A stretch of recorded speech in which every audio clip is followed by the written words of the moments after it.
Well, hello, this is Ann McElhenney. And Phelim McAleer. And this is the Ann Phelim Scoop. Oh, live from London. Look at the background. That's actually Westminster. This is not a poster. We are not in Los Angeles.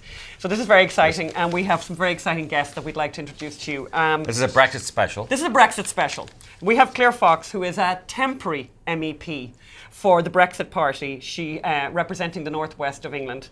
She is the director and founder of the Institute of Ideas and the author of I Find That Offensive, and a former Revolutionary Communist Party member. We have John Waters, who is an Irish writer, songwriter, secret musician, former Irish Times columnist, born in Roscommon, and his latest book is Give Us Back the Bad Roads, which actually, when you think of what we're talking about, it's kind of interesting, because the good roads came from Europe, right? We'll not get into that right now.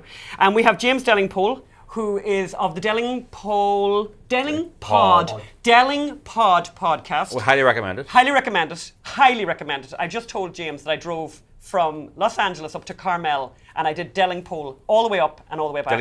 Delingpod. Okay, and what's that? Right, you're right. Delingpod. And it spells the way it sounds. Okay, fair enough. Is Who's it an English one L writer? or two L's? Stop. One L. One L. Oh, one L. I always get that wrong. Very important, Delingpod. But we're going to put all this stuff up on the Facebook page as well, with all the links. He's an English writer, journalist, columnist, and according to his bio on Twitter, which is a very reliable place to find out because people have put the bio up themselves, I hope, write about everything. Still write about everything? Fact. Or fact right about It is a fact. I'm right about everything. Oh, it's a fact that he's right about everything, which is great that he's on here. We should also say that Claire, the Academy of Ideas is this weekend. Oh yeah, the Battle of Ideas is this weekend in London. The conference. So any of you are watching and are in London, go to the Battle of Ideas. Are tickets still available? And the special tickets. Special tickets for students. It is the best debate, the best political conference, I think, in the world.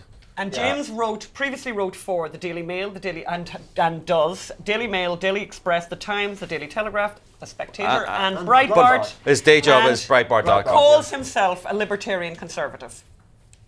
Right. So here we are, and we're going to start now. Phelim, you've got the first question for James. Not for James, for Claire. For Claire. So, Claire, you're the former head of the Revolutionary Communist Party? No. No? But anyway, that'll do. Right, you were a comrade in the Revolutionary Communist Party.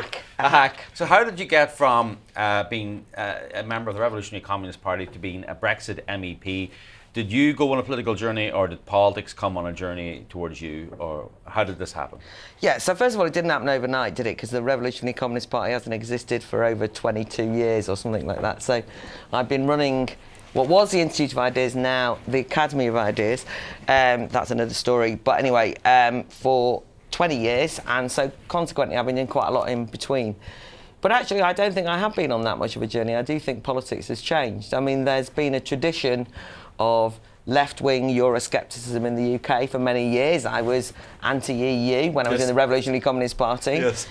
The whole of the left seemed to be, or many leading figures on the left were anti-EU.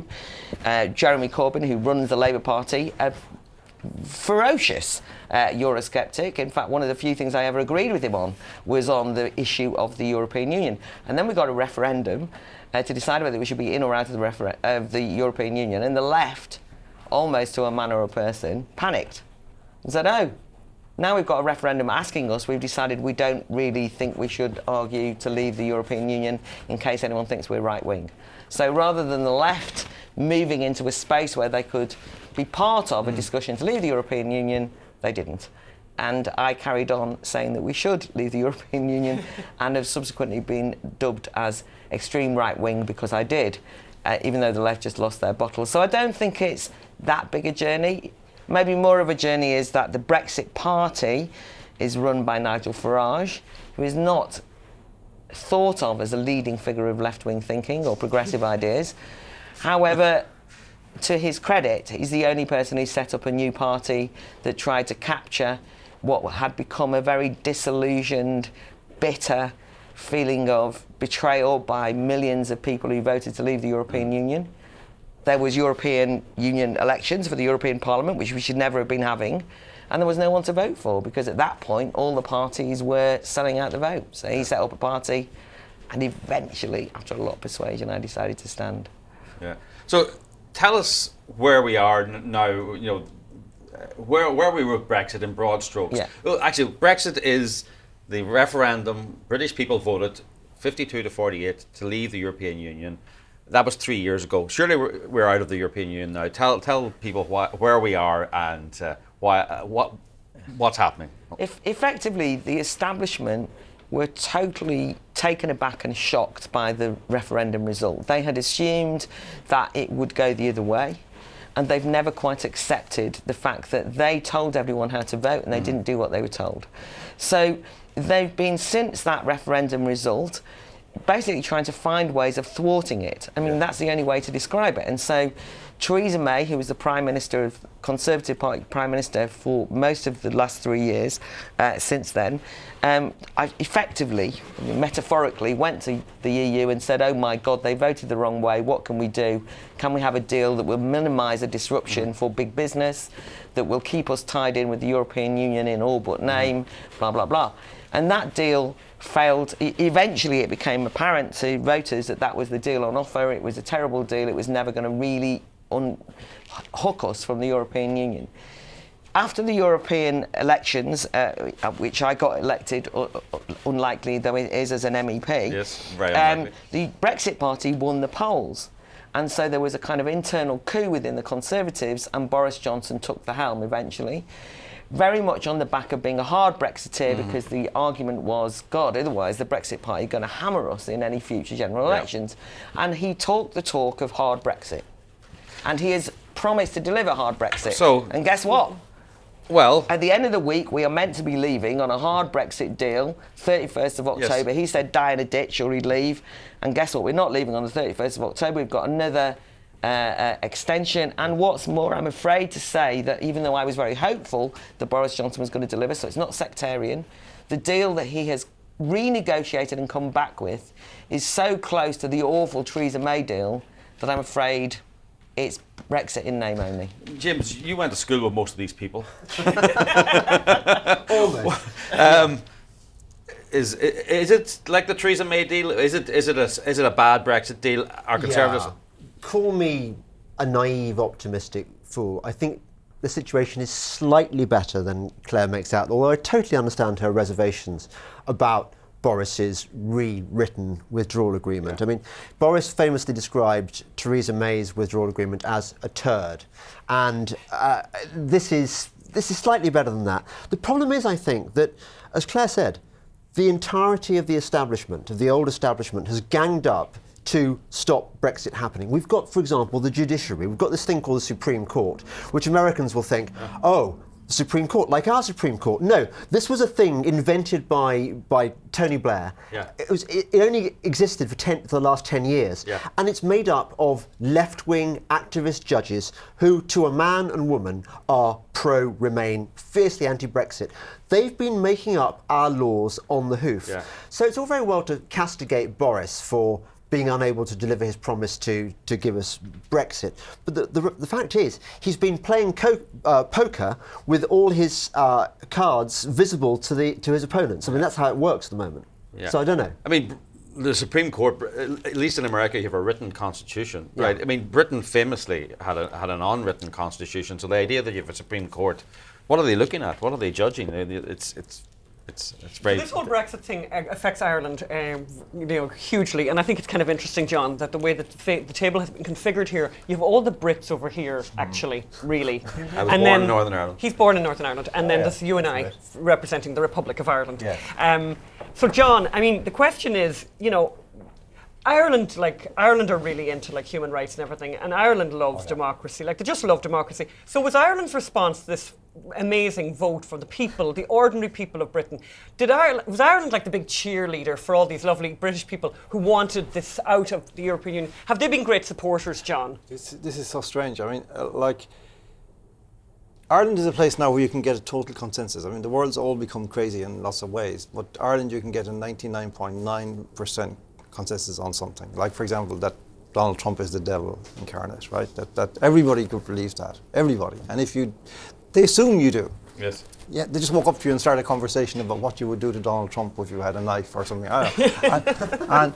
and the same with, say, Matteo Salvini. He is the reincarnation of Mussolini, and Brexit is the work of the devil. And anybody who supports it is completely either mentally ill or dangerously psychotic. And so obviously they assume you don't support it. And then if you say you do, they kind of go, oh! And but like people walk up to you and say things like, of course Boris Johnson should be in jail, shouldn't he? And this is really strange. And this is the remarkable thing about Ireland, that 9 years ago, when the Troika came in to run our economy on behalf of the IMF, the World Bank, and the European Commission, 99.9% of the population was completely against the European Union and against the Troika, and would have killed them all with a smile on their faces. And if there had been a movement in Ireland at that time, either of the left or the right, to actually lead people away from the EU, we would have gone, probably within 3 years, before Brexit.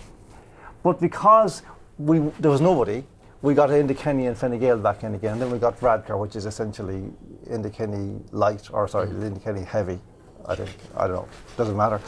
And now we have this everything's closed over again. But there's no basis to it at all. There's no reality. You see extraordinary things. You see like commentators who, for years, excoriated the whole Irish national project.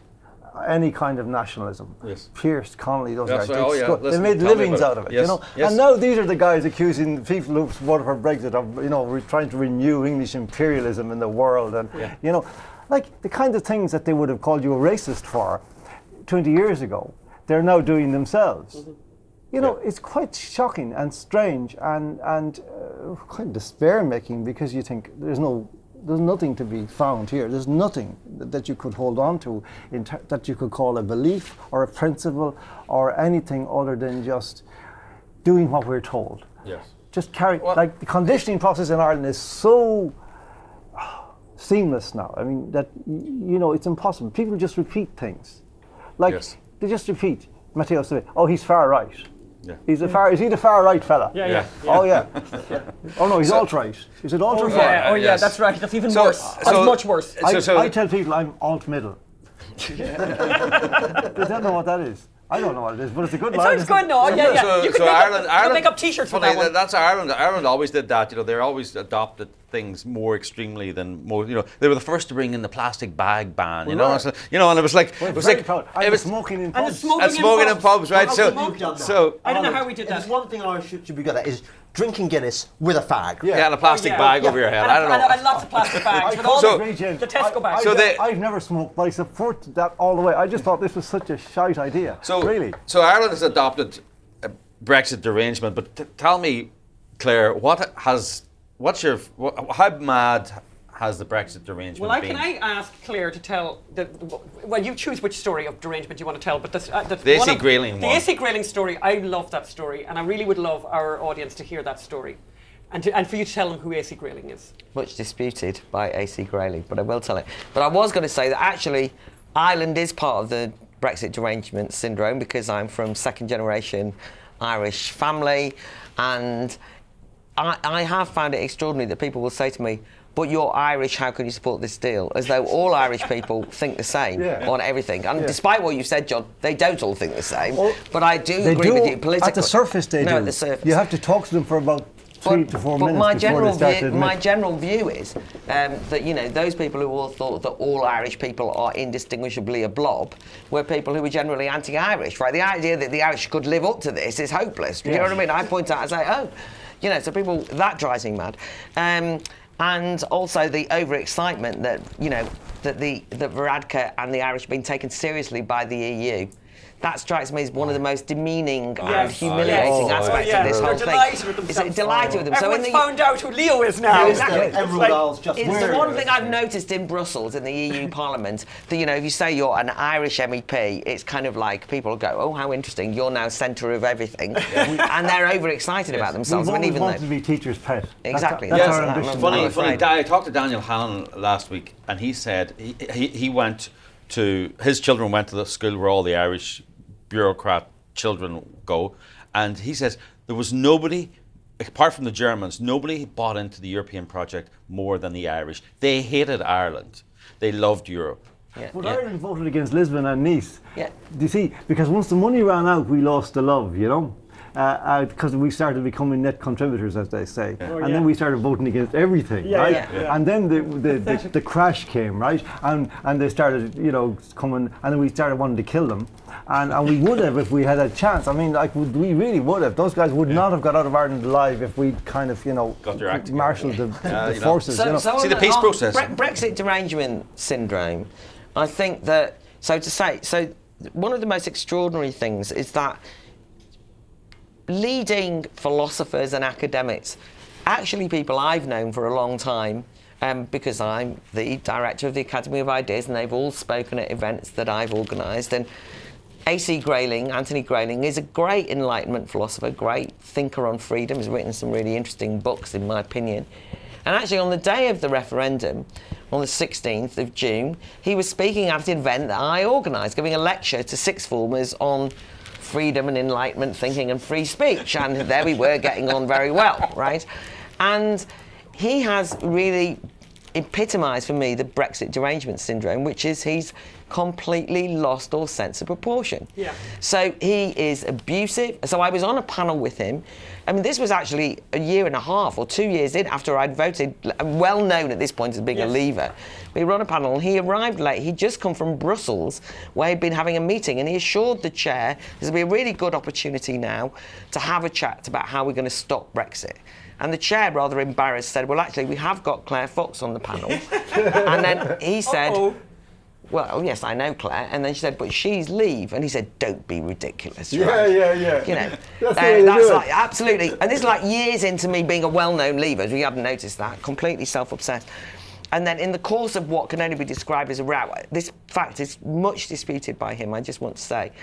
There was an argument in which I said, look, this is to do with sovereignty. People aren't racist, because one of the big things, and the derangement, is that being people who've known me for years and other people will just say anyone who voted leave is a fascist enabler, a racist, a xenophobe, hates foreigners, little Englander, blah, blah. And he basically, I said sovereignty, and I was talking about the people of Sunderland, and he said, the people of Sunderland can't even spell sovereignty, never mind understand what it means. Now, he denies this, because I wrote it in an article, I've had to correct it, but that is actually broadly what happened. And the thing that I wanted to say was that on social media, it is true that, well, not just on social media, but people that I've known and admired for years have just become irrational lunatics. Now, this is not the same as Remain voters. I want the people in America to understand this. 16.8 million people or something voted Remain. And I would imagine that about 15.8 million of them voted Remain, lost, and had a cup of tea. Fed up, furious they'd lost, but broadly speaking, accepted that one loses in a referendum. I mean, it happens. They got over it.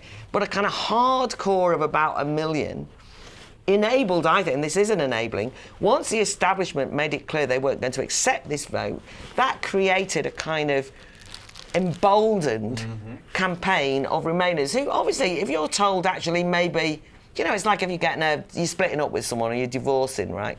And somebody says, well, really, they want to stay with you. You kind of get more and more desperate to stay. You think that maybe there's a way that you can avoid this happening. Yeah. So they then started to believe firmly they could stop it. And that hardcore is made up of some of the finest minds in the UK who then behave like spoilt children, throw out insults, vile. They swear all the time. I can't get over that. They swear on social media. No, but I mean, they're gross and they're vile and they level all these things. And you're sitting there thinking, have you gone mad? And then you think, oh, maybe you've gone mad. Yes, gone mad. Yeah. So, I won't name this individual, but like a journalist, a well-known journalist in England, and he wrote to me. He was a friend of mine for years. He has fallen out with me. I know this one. He broke up with you. He wrote you a letter and broke up with you. He calls himself, we are the cosmopolites, and he says, we are the new Jews. We are the new Jews. And he was serious. He was serious. I call them the wankerati. The people... Ramoners is the polite word, but they are the wankerati. They're this kind of left liberal intelligentsia, don't really like ordinary working people. In fact, they find them rather disgusting. It has become a trope, to use a Remainer word, or Ramona word. It's become a trope that the people who voted Brexit didn't know what they were Yeah. voting for. They were so ignorant Yeah. because they hadn't read gender studies at university. Correct. So they hadn't been educated into a position of enlightenment where they would understand that the European superstate is beneficent, it looks after the little people. And the arrogance and contempt of the Ramona class it's almost the best argument for going for a really hard Brexit. Can I just clarify one thing though? Because although, in fact, you're absolutely accurate in what you've said, I think the greatest shock has been that it's not all been the usual suspects. You know, all of us here probably have had run-ins with social justice warriors and gender studies types. Oh no, this is the proper British establishment. Yeah. And one of the things that's really changes, even the people who ran society, I assume that anyone who ran society for the last 100 years probably always thought the British working class were beneath contempt, really, but they didn't generally say it. Yes. I mean, they might have been having a chat and saying, oh, we had to give them the vote, what can you do? Do you know what I mean? I mean, obviously they're all idiots, really. Yeah. But generally speaking, the deal was you had a social contract in which you said, we believe in universal franchise and your vote is as good as ours. And you might be a cleaner in our lawyer's office, you might be a cleaner in the Tory party office. I mean, most of the Conservative Party have become part of this group, right? It's not just a left. I'm only saying that not to make any kind of left-right point, but so you can get the sense of what it feels like when the whole of the establishment, almost without exception, clamps down on you. And then talks about you in public. And the greatest derangement has been that they decided to tell us what they thought of us. Yes. Now, this is a bad move. If you run society, broadly speaking, you need a bit of consent, right? You need people to believe that you think that they're equal to you, even if you don't. Yeah. But they decided to say, these stupid, ignorant, backward Neanderthals. We gave them the vote and they voted the wrong way. We should have never done it. And they're saying this, and you're thinking, you know, we can hear you. We can hear you. What are you doing? Well, I mean, No, but it's like this. I literally watched, on the plane the other day, I watched a documentary about the suffragettes. And it's just amazing what those people did. I mean, these are incredible people. One of them, I mean, you know the history much better than me, but there was one woman who was like force-fed 200 times, and they put this tube down her nose and everything. And I mean, these are exactly the kind of people you're talking about, Claire. Like, these are smarter than me. Like, these are super smart. They know about. No, but you know what I mean. No, but you know what I mean. Smart. No, they but they are know not smart. They're reading loads of books, though, John. Right? They've read all the books, John. Yeah, there's a certain kind of ignorance that the more books you read, the worse it gets. That is true. My point is, right, they've read all the books, right, and they know British history, and they know better than I do every moment of what happened to those suffragettes. And my point is, where did they put that information? Where do you put that? Those women died. Did she die? Did she throw herself in front of a horse? Yeah. Yes. One of them did. So died. Like, what? Well, how many did they? of them. But I think that's what I'm saying is I think we've been. That's why it's a democratic crisis, because it's revealed that democracy is actually quite thin. Yes. And actually hadn't been deeply embedded. Yes. And that actually it was quite superficial. Yes. And what started to happen as the voters have become politicised through this whole process is they've suddenly thought, oh my God, you know, what is the House of Lords? I mean, that's why it's a constitutional crisis. I mean, I go out in the northwest, I have a stall in Stockport, we've got an office there. I go around sort of and organise these meetings in Wigan, in Crewe, and places where people would think, oh, you know, what? And people turn up and they're reading, they're thinking, you know, they're not trusting the mainstream media, the MSM, but actually they are actually sharing articles from the MSM. So people will say, I read a great article in The Economist. Seems unlikely, but it happens. People are sharing articles from every single, not just alternative news sources. What they're saying is, did you read this? Have you seen that? And they're talking about it because they have become smarter, better educated, because it's dawned on them that this thing called democracy is much more fragile than they'd realised. Well, I mean, can I just say, it seems to me that you would have always thought that these people believed in democracy, and that goes with the idea, the universal franchise, the sanctity of the ballot box, all those things were kind of fundamental. Now we see, what we actually see is it is what they were able to do with those things that's important. Yes, power. Power, the things they can move around the board, that's what's important. And you realise they have absolutely zero respect for the actual process itself. Well, to try and bring it home to Trump, I mean, everything you're saying could be Trump. I mean, they have been on a 3-year attempt to overturn the results of the 2016 election, the establishment, and it's a juggernaut, and they're just on it, and it's all about overturning the election. It's about power. They don't believe the democracy is very thin. I mean, when you think of the democracy is very thin in the UK and in America, can you imagine how thin it must be in somewhere like Spain that has been a democracy for 30 years? I mean, people need to be very careful about treating democracy so lightly, because many countries don't have the tradition, that we all know, and it didn't do much good here, though, I have to say. Well, let's say it's not over. It's not over. Yeah, but I think that's actually a fair point, isn't it? Because I think that people think of this as the mother of parliaments. Yes. And many of the Brexit Party MEPs are actually, despite what everybody thinks, the MEPs and the candidates standing for the election are actually from Commonwealth countries, because after all, a third of ethnic minorities voted Leave, and that's been reflected in the kind of candidates we've got. And one of the candidates that stood in my area makes the point, having come from an African country, she makes the point, God, I studied as a lawyer, thinking this was the mother of all parliaments, believing all this thing in a country where it was very hard for democracy to really mean as much because there was massive problems and all the rest of it, bringing it together. She said, I cannot believe what you're doing. I can't believe that you are tearing this up when some of us haven't yet achieved it or have only just recently achieved it. And I think that's what's dispiriting. Another one of the guys who's standing is Indian, and he makes the point, my God, India allegedly tries to learn something about democracy from Britain. Now, I'm not a great fan of British imperialism as the kind of we are the mother of all democracies, but I'm saying that's the way Britain presented itself.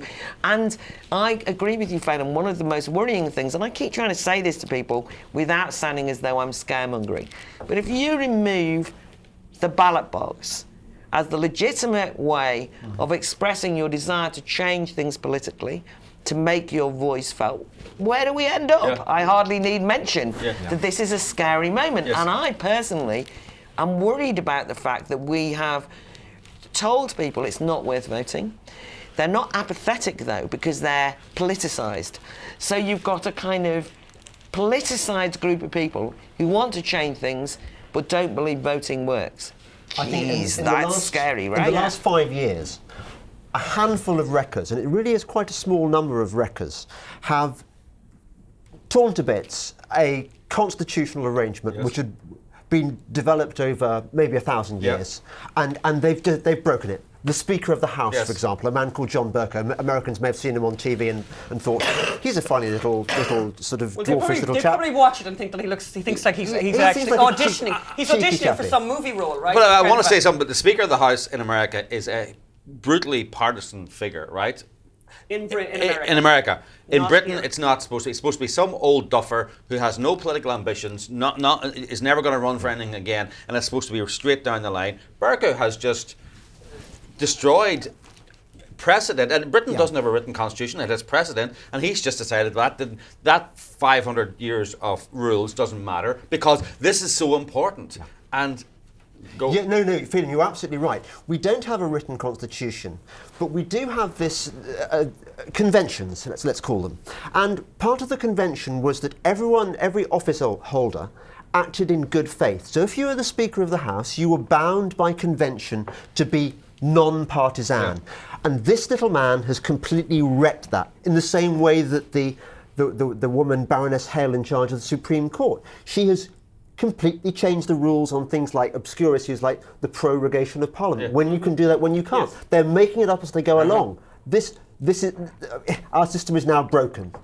And we have judicial activism in a way that was already happening before, but has really got carried away with itself. Now, I know in US terms it's slightly different because the judges do play a different role. But here, the law and the rule of law was tempered and restrained at some level. Now it's open season. Basically everything is taken to the law courts. That's the way. And the problem then is, I've heard people say this, why should I respect the law then? See, if the law becomes politicised like that, how can you then ask people to, how can you stand there and say, this is the law? I wanted to say on the Trump thing, because I maybe am unusual in this regard, I do not support Donald Trump, I've Shocker. nothing but Stop the contempt, press. Get out. contempt for him politically. Nothing but contempt for him politically. But, and it's an important but, I'm absolutely with you on the fact that I've noticed. I mean, he got voted for perfectly legitimately by the American people. Who cares what I think? I mean, that's neither here nor there. Exactly. And I have noticed exactly the same trend, which is contempt levelled out at the voters, because one of the ways that you delegitimise those votes, whether it's the vote for Trump or whether it's the vote for Brexit, is to say that the voters were idiots, that the voters were conned, were duped, and all of these things. Yes. But it's a real kind of And they've sneering also contempt. done another thing in America, by the way, which is I won the game. We'll do that the next time. We need to actually. You know what? I want to change the rules now. Yes. Yeah. I want to change the rules so that I I win want the next to time. retrospectively change the rules, Well, actually. I think it's actually more dramatic than that in a way. I mean, that it's almost like this is something, a ripple on the surface. But this is actually a seismic shift. It's post-democratic, fundamentally, obviously. But what does that mean? It's like that there is kind of like a coalition of aristocracies in Yes. all these societies now Yep. who have taken over the process and are no longer happy that the democratic process is working correctly, and they're wanting to move beyond it because they're smarter. And they're saying they're smarter. That's what they mean. That's what Grayling means. It's what Ian McEwan means. They're smarter than everybody else. And I mean, we might. That's why I don't like you saying things like that, Anne, because they're not smarter. They're not smart at all. I mean, that's our problem, that we kind of defer to these people too much. But this is something deeper, and it's fundamentally the fissure, the open up. This thing that's opened up is, in my view, is. I don't want to oversimplify, but it's pretty simple. It's between people who have built the world with their hands, who clean the world, who fix the world, who repair the world, who look after the world, Yes. who do real things Like your that father. create real economic activity, on the one hand. And the other, we have a bunch of parasites who shift pieces of paper around, whether they're poems or invoices, I don't care, because the poems are shit Or diversity too.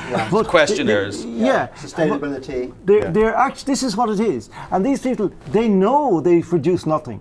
They know, like imagine if you worked in Twitter in the morning and you had to go in there. I go in to destroy Western civilization every day. That's my job.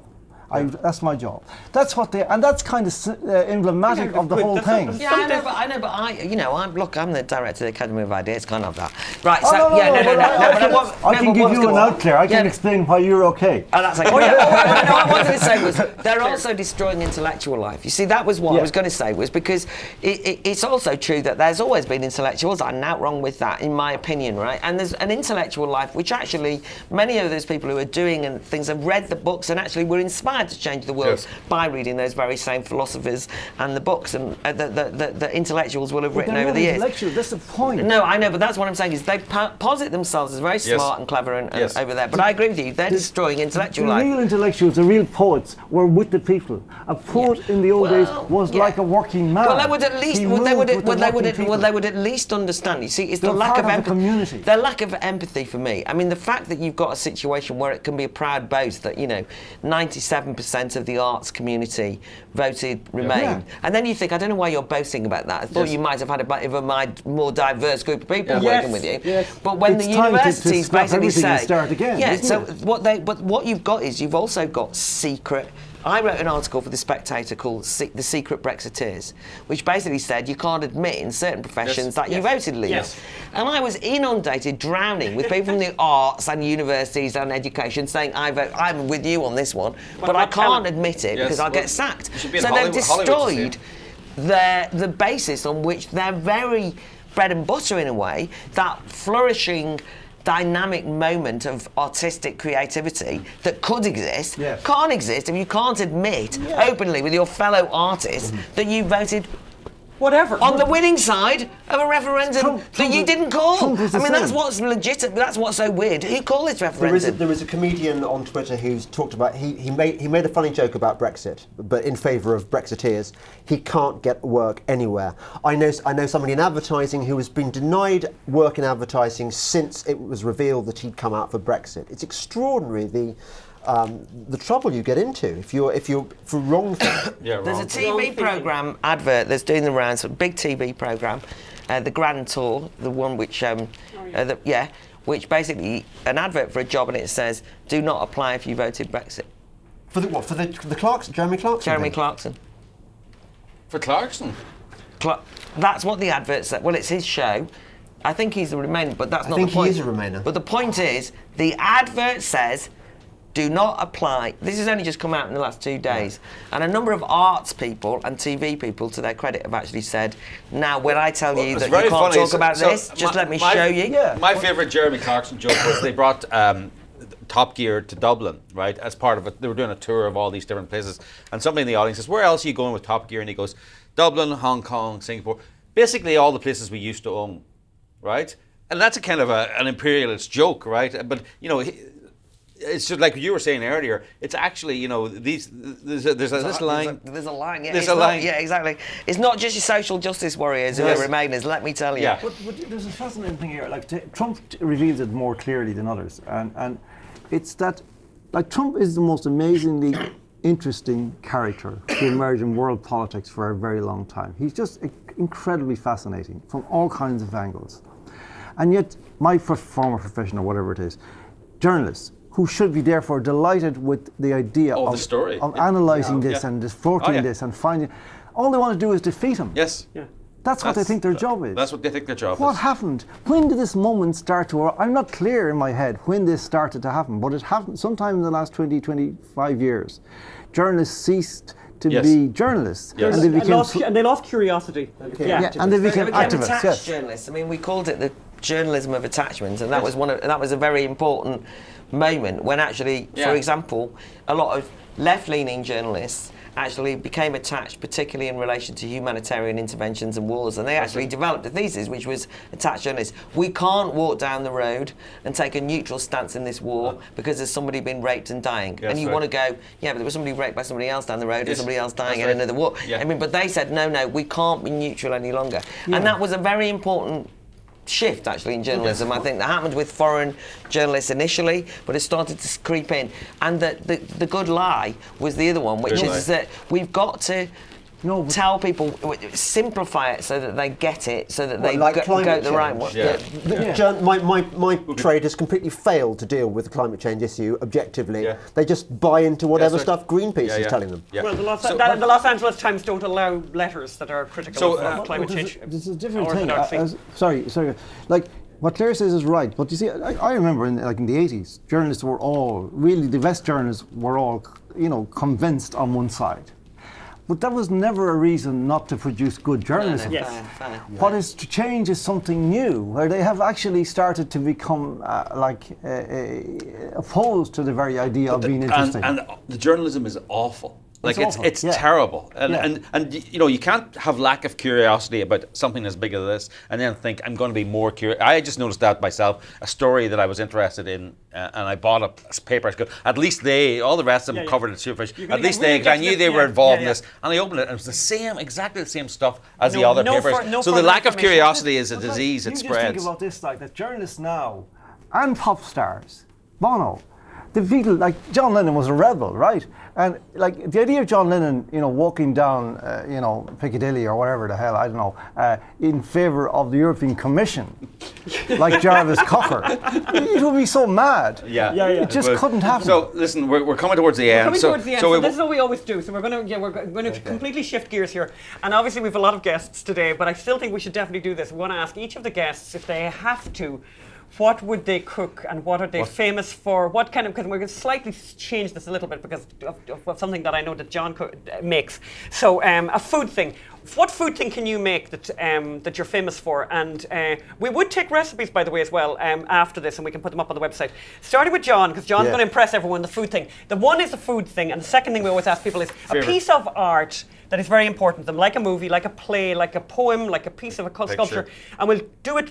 I want to hear from everyone. So start with you, John. Okay, my thing is I make jam, blackberry jam in Sligo in Yates and we've country. eaten that jam. We've had that jam. Is it not the best jam you ever had? Unbelievable jam. You is could the sell best it. jam. It really is. It's bigger She's than laughing Teletubbies. because she thinks I'm exaggerating. He makes jam. He's made jam for 20 years. She thinks it's hyperbole, but it's actually not. 30 years. No, the thing about this. Keep adding a decade. The way I make it is I just weigh the sugar in that hand like that, and the jam in the other hand, the berries in the other, and I called say, eyeballing. when they're more or less the same, I throw them in and I stir them up. That's how I do it.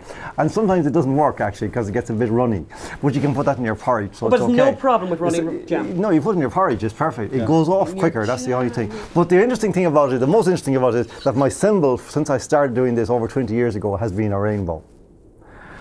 And you know how controversial that has become. You know, that the LGBT lobbies plucked the rainbow from the sky. And they said, told God, you know, we're taking your rainbow whether you like it or not. Well, I still have it. He still has his rainbow. I still have my rainbow, yeah. Never take out of your cold dead hands. Next. Rainbow. Piece of art, song, poem. Okay, movie. it's none of those things. It's actually, everybody should get hold, if they can, of, I think it's called the cardamom recordings of Dylan Thomas reading his own poems and the poems of others.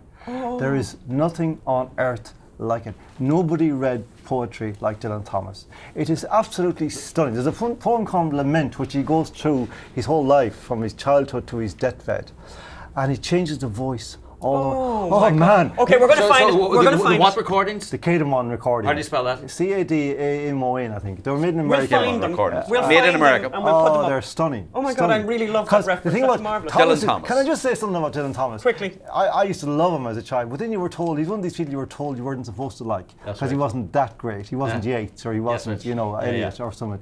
I still think he's amazing. But the one thing he does, well, indisputably, he reads, I mean, you've ever heard Yeats reading his poem? It's awful.